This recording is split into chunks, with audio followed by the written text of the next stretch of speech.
Unlearning Old Behaviors. Growing up, I thought I had to do good in school so I could get into another bigger school and then get a good job afterwards. That was my belief. That's how I was raised, and that's how I thought it was. Now that I'm in this entrepreneurial space, it kind of feels silly that I thought that, but I completely understand why I did. Our system is designed to create good workers. I don't believe that there's any ill will when this began, because we humans are creatures of habit, and we human beings can get accustomed to horrible things. But I will say this about school. It does teach you to get along in groups. It teaches you to get along with the opposite sex. It teaches you to follow directions. It teaches you to read and write. There are a ton of things that school is beneficial for, but all the while the design is to create a good, compliant worker. And I don't believe there's anything wrong with going to college and getting a good job afterwards, because that's what I wanted, or at least that's what I thought I wanted. But back then, I didn't have the capacity or the ability to look objectively at my own thoughts, or my habits, or my feelings. But nowadays, I can step outside those thoughts and those feelings and analyze them for what they truly are, thoughts and feelings. Am I feeling this way because I'm afraid? Or am I feeling this way because I'm jealous? And if I'm angry or jealous, what was my role in it? Was it warranted? And even if it was warranted, I like to think what a mature adult would do in those types of situations, and that I try my best to do that, even though it goes against my initial feeling. But it does not work every time. This is a practice. Everything that I'm talking about in this video has to be practiced, in my experience. Self-analyzing does get exhausting, but at least for me, it's necessary. And this skill of objectively looking at my own thoughts was learned when I was taking on meditation for the first time. It's not as easy as it sounds to just sit with one's own thoughts and feelings. In the beginning, I thought that I was broken. I thought that I was different because my brain had thoughts all the time. I even thought I had too many thoughts to possibly meditate. It took a lot of maturing in the way that I think for me to finally get to a place where I could actually sit and listen to myself and look at my thoughts from the outside, and then the practice of letting them go. And sometimes you got to let the good ones go too. But again, it has to be a habit. It has to be a practice. It has to have a place built into your day so it doesn't get forgotten. For me, my meditation time is usually in the steam room or the sauna at the gym, or if I'm at home, I do it in the shower. But at times of high anxiety and stress, I could literally meditate anywhere. When things get tough, I will literally just close my eyes for a minute and breathe.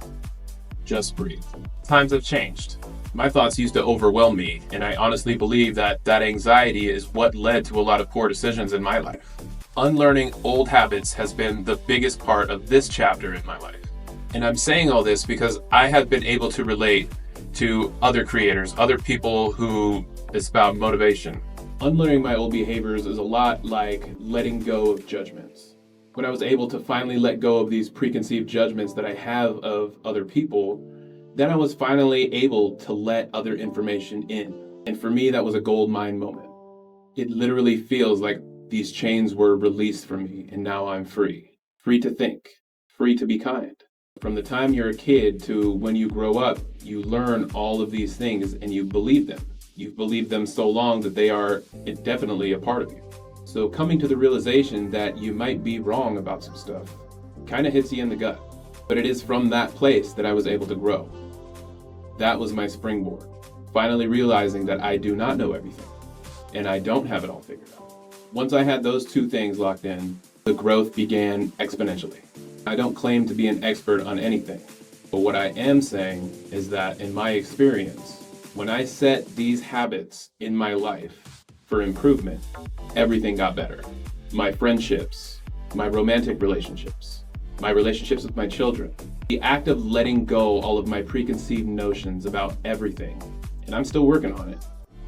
But that really set me on a path to, I don't know where I'm going, but I know it's up and I know it's good.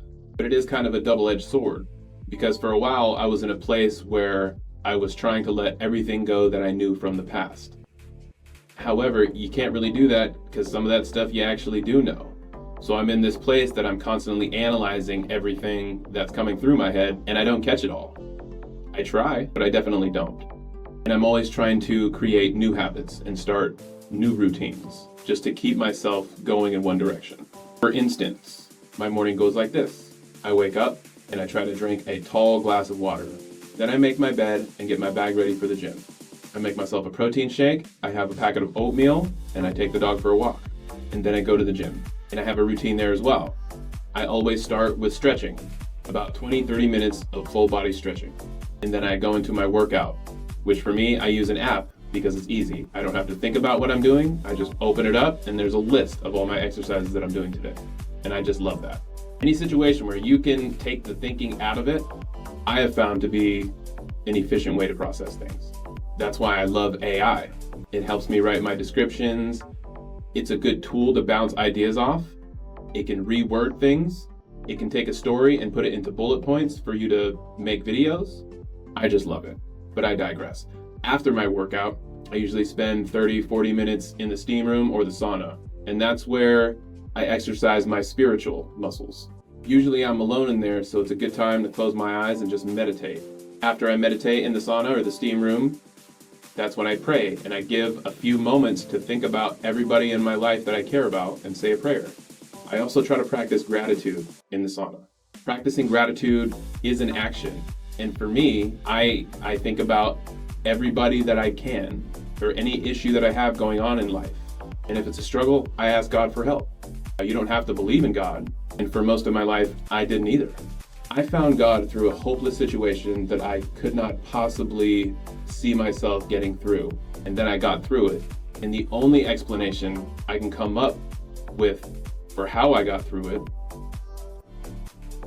was God, or a higher power, or anything greater than myself. To me, God is an acknowledgement that I'm not in charge. Now, you may think of it as this guy in the sky who has dominion over everything. In my mind, my God is the spirit inside of me that wants to do right, that wants to do good, the thing that helps me when I'm struggling. All the kind thoughts that you have, all the loving feelings, all the good, overwhelmingly positive feelings, I have come to call God. I don't believe that's a traditional description of God, but that's how I've come to understand it. I was an atheist most of my life. But having these practices in place, and it's a practice, which means I have to do it every day. Life is still far from perfect, but I at least have a feeling that I'm headed down the right path. I really hope you enjoyed my description of unlearning old behaviors. If you found value in this, please share and subscribe. And also check out the podcast Almost Above Average. Check out the A2L podcast, and check out Partial Intelligence. My name is Chris McIntyre. I am the owner and CEO of McMedia Network, a content production company. And I do want to send a shout out to all the new followers. Thank you so much. When I started this, I never imagined I would have 5,000 followers. So thank you guys so much. I'm going to keep doing it. I would love some feedback. Please leave it in the comments, or you can email us at mcmedia.network.llc@gmail.com. And if you have a problem to solve, we will read it on the air and we will do our best to try to help you.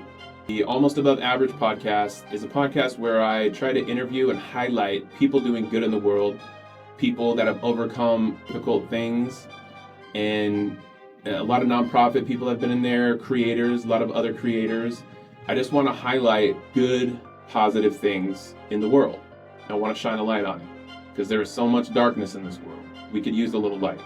And the FL podcast, I'm super excited about. This podcast is for the underdogs. All my life, I've felt like an underdog. And I feel like I've been fighting like hell just to be accepted among other creators. And so that podcast is focused on creating. We're going to offer products and services that we know. And the other host of the Awful Podcast, Lonnie Doyle, super creative. He has got a lot of years of experience in the technology realm, in the technology, content production, apparel design, just all things creative technology. That's the podcast you want to step out. And then Partial Intelligence is just me and one of my best friends from childhood, and we're just talking about real life stuff in our lives, stuff going on in the world. So thank you guys so much for listening. Please check it out. Please subscribe to the channel. Let me know what you want to hear. I'll make content based on what the demand is out here and based on my experience. So until next time, thanks. I'm Chris McIntyre for Almost Above Average and the Awful Podcast and Partial Intelligence, and we'll talk to you soon.